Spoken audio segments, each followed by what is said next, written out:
5 things that make a man respect you as a high-value woman. That's what I'm going to be sharing with you in this video.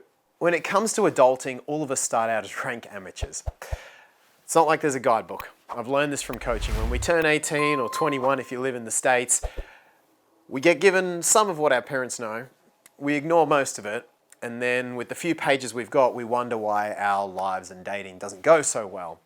In this video, I'm going to be sharing with you what I've learned from coaching, 5 really powerful concepts that really round you out as an individual, that once applied, make you incredibly attractive to a healthy man. See you just after this.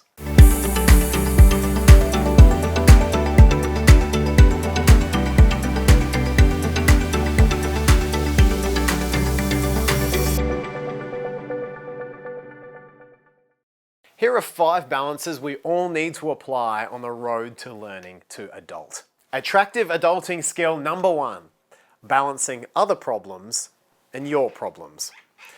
One of the things that we grew up with as a kid is everything is our problem, right? As a kid, you can't get away from situations, you can't put boundaries in place. All you can do is take everything personally, assume it's something to do with you, and then change yourself to try and get more love. As a kid, that's very effective, and as an adult, it is a disaster. Far too many women come to me uncertain with what they've done wrong, feeling unstable, unsteady, and in fact, it's because they're taking stuff too personally. Right? Too many problems they're thinking are to do with them are nothing to do with them. It's others' problems. That said, there's also people who fall under the opposite end of the spectrum and make everything everyone else's problems. In fact, the fears of many of my clients is being that overly narcissistic person or being that person who doesn't take feedback, so they take too much personally.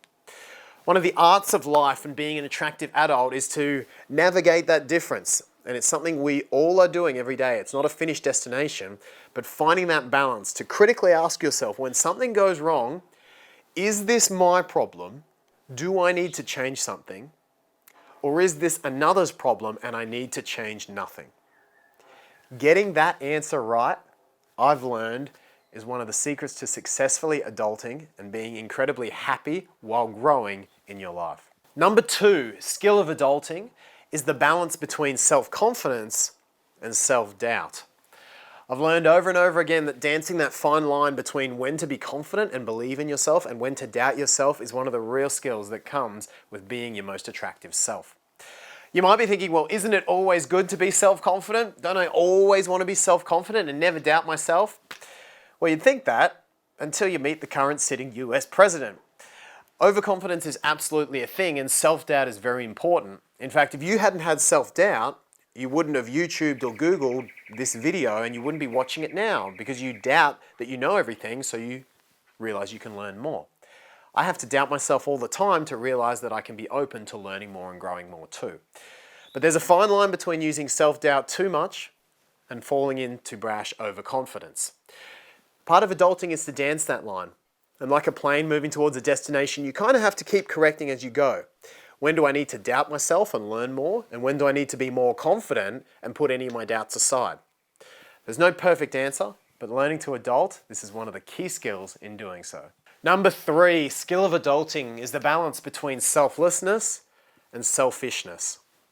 Isn't it always bad to be selfish? Isn't that a really toxic thing? No! Selfishness is really important. Animals are selfish. We see it in nature all the time. Our ancestors had to be selfish to survive and produce us. Selfishness is a survival mechanism. We have to be selfish and we have to own that.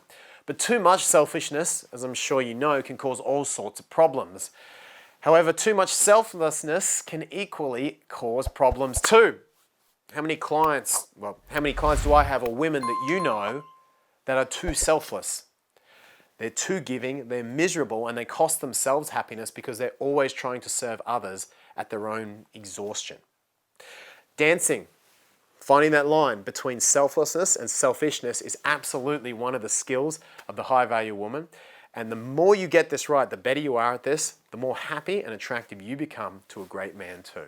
Number 4, the balance between saying yes and saying no. We've all seen the movie Yes Man, where he gets into all sorts of adventures, excitement, growth, new experiences because he says yes to everything. Yes opens doors. Yes is new opportunities. Yes leads to growth. Yes leads to amazing things in your life. It also leads to complete boundary collapse and miserableness if you use it too much. For someone who says yes too much, they need to learn to say no, to put up boundaries, to have strength, to push back. For someone who says no too much, they need to learn to say yes so that they can have growth, adventure, and experiences. The balance between when to say yes and when to say no, I think, is one of the arts of adulting. And when you are really at your best, happy and attractive, you'll be confident in your balance for when to say yes and when you need to say no. And number 5, bringing it back to the relationship sphere, is the balance between masculine and feminine. Many women come to me thinking, I just want to be feminine, I want to be all feminine, without realizing that to be feminine, you actually need to have a healthy masculine too. A lot of us are running and pushing down the other side of our energy. And I know for me, I became much more masculine and much more comfortable in that when I acknowledged and realized that I had a feminine side too. If we don't realize this, we rely on the other gender for it and become dependent or codependent on those attributes in the other person. Finding that balance between your feminine and your empowered masculine is a huge life skill, a huge art of life, and it's something Helena and I talk about in our free guide, 7 Secrets to Being the Woman He Can't Resist. So make sure you get that guide as well. That is free in the description below, and we even have a free web class on it too. That balance between masculine and feminine is key, and a man does not want a woman who's 100% feminine or he's going to become dependent on that. A healthy guy wants a woman who also has, like him, a healthy masculine. And those are 5 balances of life. And the more right you get these, the more healthy and balanced and confident you're going to feel within yourself. And the more attractive you're going to be to a healthy, balanced, and confident man. When you know how to separate others' problems from your problems and tread that fine line, when you know when to doubt yourself and when to just enter your own confidence and put the doubt aside, when you know when to be selfish, when to be selfless, when to say yes, when to say no, and when to use your empowered masculine versus when to be in your empowered feminine, these are going to be really healthy, incredible traits that are going to make you friggin' attractive to the right guy. So this is something I've learned from coaching, and I hope you can apply it too. Let me know your thoughts in the comments below. I'd love to hear them. I got another video on confidence and being your best, most confident self. I'll pop the link right here as well. Don't forget to get your free guide from me and Helena too on getting that masculine, feminine balance correct. Hit the subscribe button with the little bell, and I will see you in the next video real soon.